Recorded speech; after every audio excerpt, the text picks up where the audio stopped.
컬리에서 뭐 식료품도 쓰셨고 휴대전화 요금도 내셨고 대출 원리금도 내셨고 900만 원이 이 계좌로 들어와서 어떤 용도로 어떻게 쭉 쓰였냐를 보면 되는 거거든요.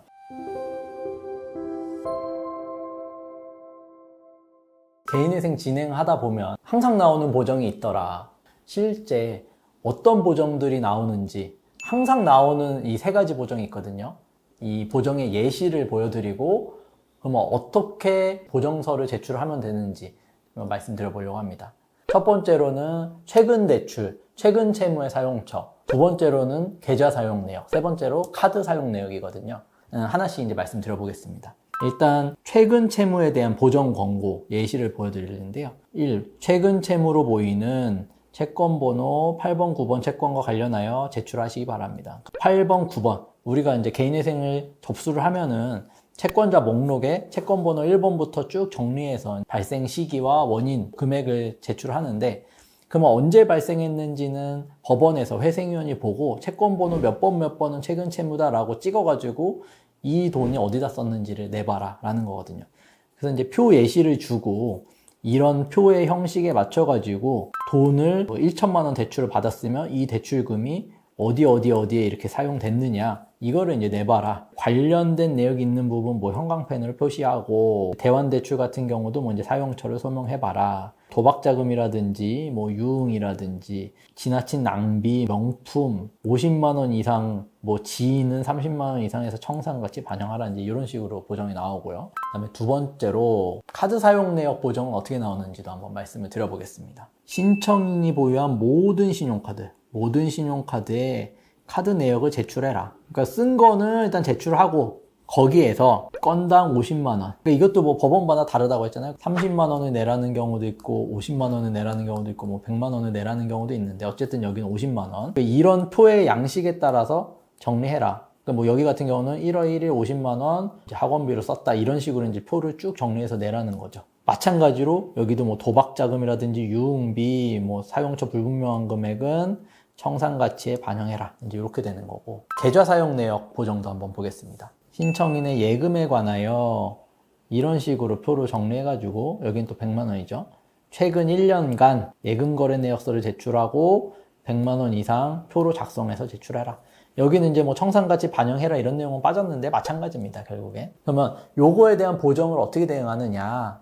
말 그대로 법원에서 요구하는 이 표 양식대로 표를 정리해서 제출하면 되는 거거든요. 최근 채무 사용처부터 한번 말씀드려 보겠습니다. 이게 이제 실제 저희가 진행했던 것들인데 이제 법원에서 채권 번호 7번이라고 이제 찍어준 거예요. 최근 채무라고 해서 2022년 8월 2일 날 900만 원을 이제 대출 받으셨고 이 대출금이 기업은행 계좌로 들어온 겁니다. 그러면 900만 원이 이 계좌로 들어와서 어떤 용도로 어떻게 쭉 쓰였냐를 보면 되는 거거든요. 컬리에서 뭐 식료품도 쓰셨고 휴대전화 요금도 내셨고 대출 원리금도 내셨고 옷도 샀고 대출 원리금 냈고 이런 식으로 이제 이 금액들이 이제 쭉 써서 내려가는 거겠죠. 미용실에서 이렇게 긁으신 거, 네일샵 같은 데서 뭐 긁으신 거 한 20만 원 이런 금액들 합산해가지고 청산가치 반영하는 거겠죠.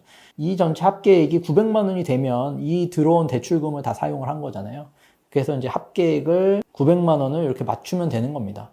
어떤 용도에 사용을 했는지 이 사용처를 여기다가 이제 쭉 기재를 해주시면 되는 거고. 그 다음에 이제 뭐 중간에 여기가 좀 궁금하실 수도 있는데 이 34만 원 같은 경우는 대출금이 들어온 계좌에서 사용한 게 아니라 본인 명의의 전북은행 다른 계좌로 이체를 해가지고 여기에서 이제 뭐 대출 원리금 납부로 사용하신 거예요. 그래서 이제 이런 식으로 또 소명하면 되는 거고.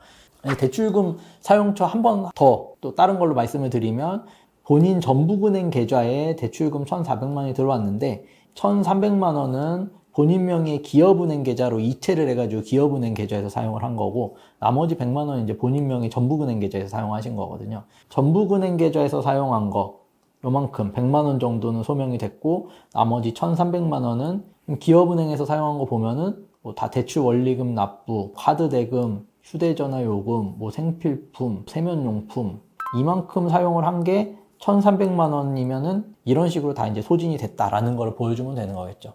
아까랑 마찬가지로 뭐 네일샵이라든지 이제 소명이 안 되는 거는 청산가치 반영하는 거겠죠. 그러면 총 1,400만 원 대출금 중에 소명이 안 된 30만 원은 청산가치에 반영했다. 이제 이렇게 소명을 하면 됩니다. 그러니까 사실 엑셀 파일로 계좌 거래 내역이라든지 이런 것들은 쉽게 다운받을 수 있으니까 거기에서 사용처만 정리를 하면 되는 거라 뭐 그렇게 어려운 작업이라고 볼 수는 없겠죠. 이제 카드 사용 내역은 어떻게 소명을 하냐. 근데 일반적으로 우리가 카드를 사용하시는 거 보면은 하루에도 카드를 몇 번씩 긁기는 하지만 카드 결제를 한 번에 50만 원, 뭐 100만 원 이렇게 결제하시는 경우는 사실 많지는 않아요. 의외로 소명할 양이 많은 분들은 사실 거의 없습니다. 대부분 그냥 몇 건 정도고, 그래서 요 분 케이스를 한번 살펴보면은 1년치를 살펴봤더니 50만 원 이상 두 개의 카드에서 사용한 게 그냥 뭐 요 정도 내역이었습니다. 100얼마씩 해서 자녀 교육비로 그냥 다 쓰신 거예요. 우리 카드 같은 경우는. 이게 답니다. 그냥 이렇게 소명을 하면 되는 거고, 마찬가지로 신한카드 같은 경우에도 결제 내역을 보면 뭐 대부분 방과 후 과정, 뭐 자녀 교육비로 쓰셨고, 일부 뭐 병원비, 타이어 교체비, 뭐 세금 납부 이런 걸로 쓰셨잖아요. 그러니까 뭐 이것도 어떻게 보면은 뭐 사치성 소비라든지 과소비, 뭐 무관한 내역들이니까 청산가치에 반영될 건 없겠죠. 그다음에 마지막으로 계좌 사용 내역도 어떻게 소명하는지를 한번 살펴보면, 계좌에서도 마찬가지로 100만 원 이상 입출금이 되는 내역은 사실 크게 많지는 않아요. 대부분의 분들은.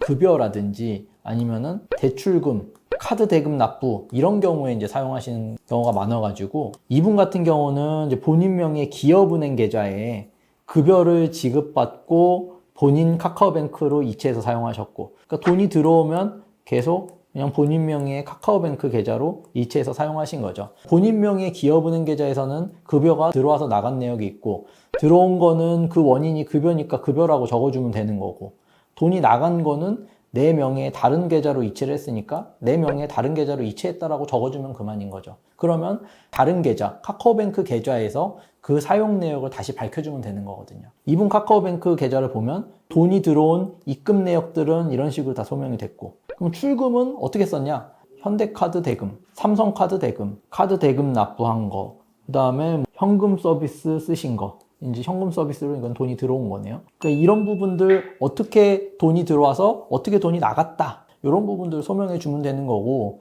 그러면 카드 대금 같은 경우에도 아까 카드 대금 사용처 소명해서 다시 이 빠져나간 돈들 중에 일부가 이제 나타날 거 아니에요.